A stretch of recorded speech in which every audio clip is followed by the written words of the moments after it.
गुरु प्यारी साध संगत जी, आप सभी को प्यार भरी राधा स्वामी जी।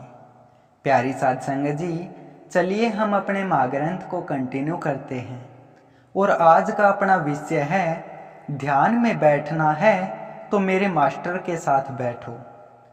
प्यारी साध संगत जी, हम सभी इस तथ्य से ज्ञात हैं कि बड़े महाराज जी संत मत में साधना के उत्कृष्ट प्रतीक हैं, जिनका प्रभाव अनवरत और अथाह है। जब बड़े महाराज जी को अनुभूत हुआ कि उनके गुरमुख हुजूर साहब भी सूरत शब्द योग में पूर्णतः परंगत हो गई, तो उसके बाद उन्होंने संगत की तरफ से आने वाले किसी भी भजन या सिमरन से संबंधित विषय में संदेह व सवालों के जवाबों के लिए हुजूर साहब से हिदायत लेने को कहा। अगर कोई जिज्ञासु बड़े महाराज जी से जबरन ध्यान के विषय में कुछ मार्गदर्शन लेने का प्रयास करता था, तब भी बड़े महाराज जी उसको यह कहकर भेज देते थे, भाई यह सभी बातें मास्टर से जाकर पूछो, उसे है ध्यान में बैठने की आदत। उस समय बड़े महाराज जी की इस लीला या मौज को समझना असंभव था, पर आज जब हुजूर महाराज जी देश विदेश में अनगिनत शिष्यों के ध्यान के विषय में सबसे सामर्थ्य पूर्ण प्रकाश वाहक की जिम्मेदारी निभा रहे हैं, तब हमें यह समझ में आता है कि वे ऐसा क्यों कर रहे थे। बड़े महाराज जी खुद तो अपने मुख से अपने मास्टर की तारीफ करते थकते नहीं थे, और यदि संगत में कभी करनी के विषय पर कोई भी चर्चा होती तो वे हमेशा हुजूर साहब को अपने आप से ज्यादा सक्षम दिखाने का प्रयास करते थे। बड़े महाराज जी के जीवन काल के अंतिम दशक के सत्संगों में उन्होंने जब कभी भी संगत को करने के लिए प्रेरित किया तो वो अक्सर स्वयं को नहीं बल्कि अपने मास्टर का उदाहरण दिया करते थे। जैसे एक बार दादरी सत्संग में बड़े महाराज जी ने ध्यान में बैठते समय एकाग्रता प्राप्ति के बारे में बताते हुए संगत को समझाया कि जब तुम ध्यान में बैठ करके थक जाते हो तो समझ लो कि अभी तुम्हारा ध्यान कच्चा है। मैं मेरे मास्टर की बड़ाई इसलिए करता हूँ कि जब ये ध्यान में बैठता है तो यह सब कुछ ही भूल जाता है। जब तुम ध्यान में बैठते हो और तुम्हारे दिल में यह बात रहती है कि मुझे तो बैठे हुए बहुत ज्यादा देर हुई है, या तुम्हें यह ध्यान हो जाता है कि मेरी फलाना जगह दर्द है, तो समझो अभी तुम्हारा ध्यान नहीं लगा है। जब तुम ध्यान में बैठ करके सब कुछ ही भूल जाते हो तो उस वक्त यह सोच लेना कि अब हमारा काम होना शुरू हो गया है। कभी कभार तो बड़े महाराज जी संगत के सामने ध्यान के विषयों में स्वयं को एक अनजान के रूप में प्रस्तुत कर देते थे, ताकि वे अपने गुरमुख की श्रेष्ठता को सबके सामने प्रकट कर सके। जैसे कि एक बार की बात है, एक सत्संगी बड़े महाराज जी के पास आया और उनसे अपने अंतर ध्यान की खोज के बारे में कई बड़े दावे और अनुभव साझा कर रहा था। वह अपने आप को संगत के आगे बहुत उच्च कोटि का सिद्ध अभ्यासी घोषित करना चाह रहा था और बात बात पर अपनी साधना के अनुभवों को बड़े अभिमान पूर्वक समझा रहा था। कुछ देर बाद वह बड़े महाराज जी को अंतर के रूहानी मंडलों और विभिन्न दर्जों पर कौन सी धुन आती है उसका विश्लेषण करके सुना ही रहा था कि बड़े महाराज जी ने अचानक पीछे बैठे हुए हुजूर साहब को अपने पास बुलाया। उन्होंने उनसे सबके सामने पूछा, मास्टर, ये जिस प्रकार की धुनी बता रहा है वैसे अंतर में धुन होती है क्या? ये सच्ची बात है क्या? हुजूर साहब ने तुरंत जवाब दिया, जी महाराज जी, धुनें तो होती हैं। बड़े महाराज जी ने फिर पूछा, ये आदमी बता रहा है कि 10 प्रकार की धुन होती है, यह सत्य है क्या? हुजूर साहब ने फिर ऐसा हाजिर जवाब दिया जिससे इस चर्चा से पैदा हुए भ्रमों को एक क्षण में विदरित कर उस आदमी के पाखंड को सभी के सामने प्रकट कर दिया। उन्होंने कहा, महाराज जी, अंतर में धुन 10 क्या, धुन तो 100 प्रकार की होती है। जितनी धुनें इस संसार में बाहर मौजूद है वे सारी की सारी अंतर में भी मौजूद है। आप अंतर में जो मर्जी चाहे धुन सुन लो। आप आंख बंद कर जब किसी धुन पर ध्यान जमाओगे और उसे सुनना चाहोगे तो वो अवश्य एक दिन सुन जाएगी। इसी प्रकार जिस चीज को देखना चाहोगे वो भी एक न एक दिन देख लोगे। पर यह सारी की सारी बस मन की कल्पना है और कुछ नहीं। ये सब ख्याली भक्ति है।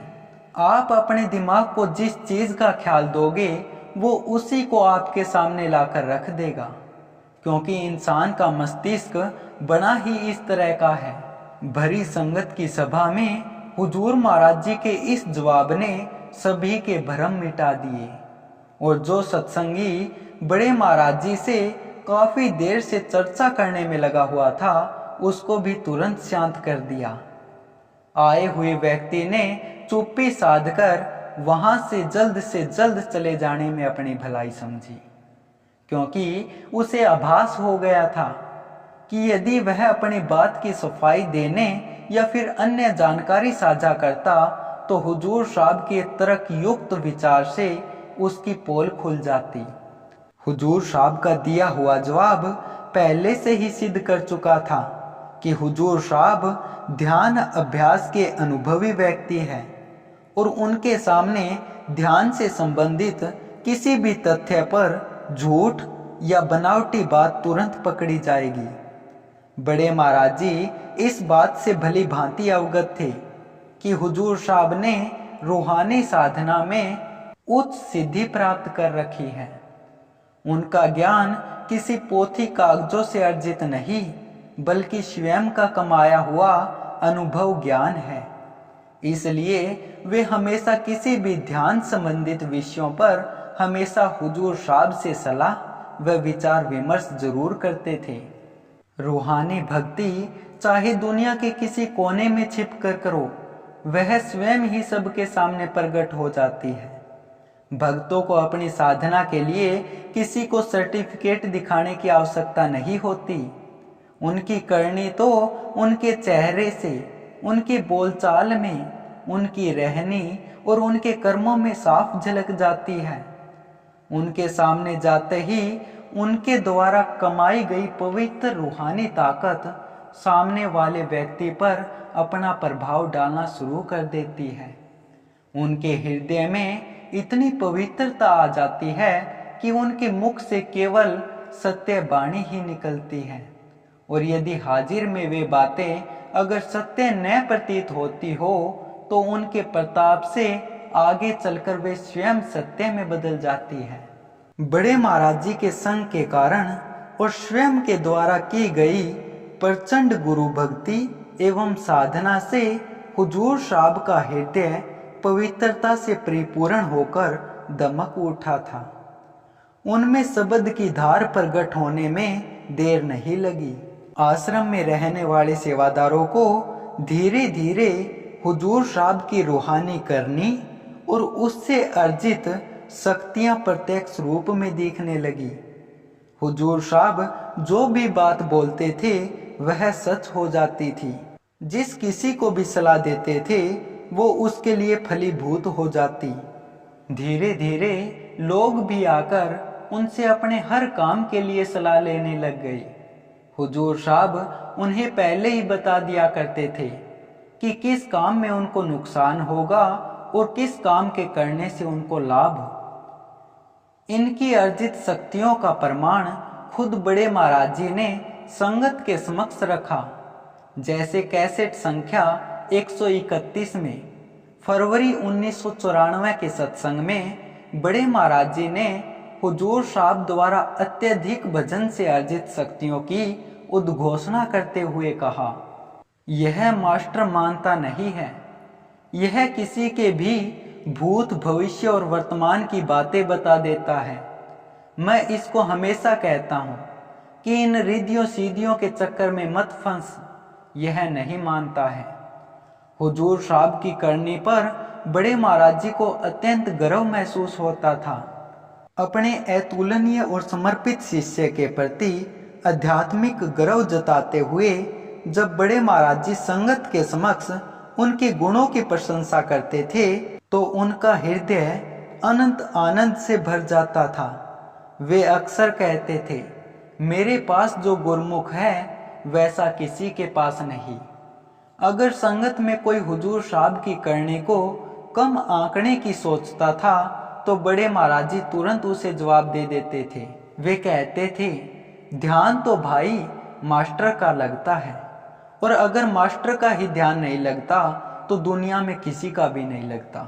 प्यारी साध संगत जी, अपने गुरुमुख की करने पर बड़े महाराज जी को बहुत भरोसा था। जैसे एक बार परम संत पंडित फकीरचंद जी के प्रमुख शिष्य ने बड़े महाराज जी से उनके साथ भजन में बैठने के लिए प्रार्थना की। बड़े महाराज जी ने उनसे कहा, मेरे साथ क्या भजन में बैठना, भजन में बैठना है तो मास्टर के साथ बैठकर देखो। उन प्रमुख शिष्य ने फिर हुजूर साहब की तरफ देखा और मन ही मन सोचा कि यह तो बड़े महाराज जी के साथ आने वाले एक साधारण शिष्य दिखाई पड़ते हैं। क्यों न मैं इनसे भजन में ज्यादा देर बैठकर एक बार फिर बड़े महाराज जी के साथ भजन में बैठने की अरदास रखूं।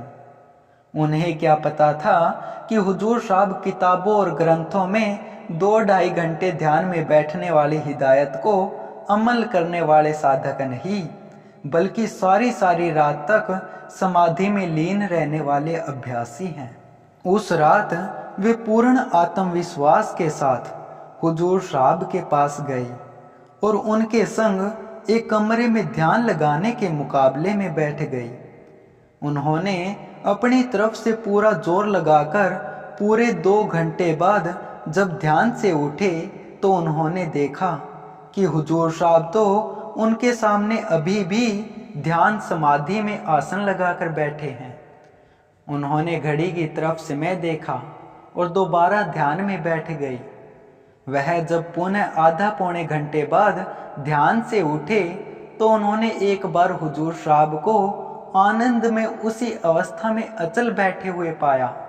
फिर कुछ देर तो उन्होंने हुजूर साहब का ध्यान से बाहर आने का इंतजार किया, पर जब उन्हें काफी देर तक निस्तब्ध देखा तो वे तंग आकर दूसरे कमरे में सोने चले गए। जब सूरज उगा और सुबह हुई उस समय शिष्य ने उठते ही यह फैसला लिया कि वे हुजूर साहब के कमरे में जाकर उनसे मिलकर आएंगे और उनके ध्यान में हासिल की गई निपुणता की सराहना करेंगे। जब वे हुजूर साहब के कमरे में गए तो उनको जिस हालत में रात को छोड़कर गए थे बिल्कुल वैसे ही आसन में पाया। यह नजारा देखकर वह शिष्य आश्चर्यचकित और विस्मयाकुल रह गया। उसे उसी वक्त यह एहसास हो गया कि हुजूर साहब कोई साधारण इंसान नहीं, बल्कि एक बहुत उच्च स्तरीय आध्यात्मिक शक्ति का प्रारूप है।